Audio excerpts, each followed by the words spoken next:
Garden, جوڑیا بازار، کراچی۔ میمن مسجد مصلح الدین کی بنیاد 1948 میں رکھی۔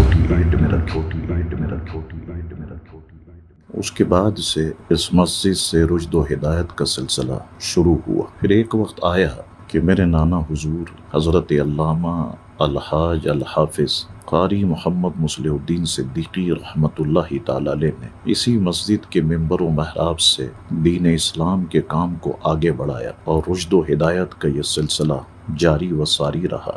آپ نے اپنی حیات طیبہ ہی میں میرے والد محترم حضرت علامہ مولانا سید شاہ تراب الحق قادری رحمۃ اللہ تعالی علیہ کو اپنا جانشین و خلیفہ منتخب فرمایا۔ مرد مومن مرد حق حق تراب الحق تراب الحق۔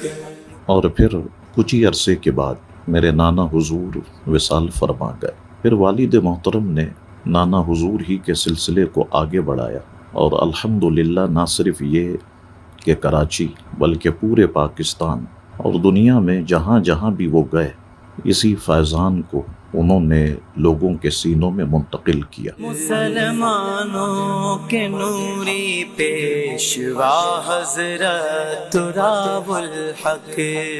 آج صرف کراچی ہی نہیں، ملک پاکستان ہی نہیں بلکہ دنیا میں الحمدللہ بے شمار مساجد قائم کرنے کا اعزاز میرے والد محترم کو عطا فرمایا۔ والد محترم رحمۃ اللہ تعالی علیہ کی اپنے وصال مبارکہ سے پہلے خواہش یہ تھی، چونکہ ایک عرصہ ہو گیا میمن مسجد مصلح الدین کی تعمیر کو، تو اس مسجد کو اثر نو تعمیر کیا جائے۔ اور یہ فقیر حقیر سید شاہ عبدالحق قادری، میں بھی یہی چاہتا تھا کہ اس مسجد کی اثر نو تعمیر ہو۔ تو الحمدللہ آج سے ٹھیک 3 سال پہلے 12 ربیع الاول شریف صبح صادق میں اس کی بنیاد رکھی گئی۔ فجر کی نماز کے بعد اس مسجد کی اثر نو تعمیر کا کام شروع ہوا اور 3 سال کے عرصے میں اللہ رب العزت اور اس کے پیارے محبوب علیہ الصلاۃ والسلام نے بڑا کرم فرمایا اور اب مسجد الحمدللہ فنیشنگ کے مراحل سے گزر رہی ہے۔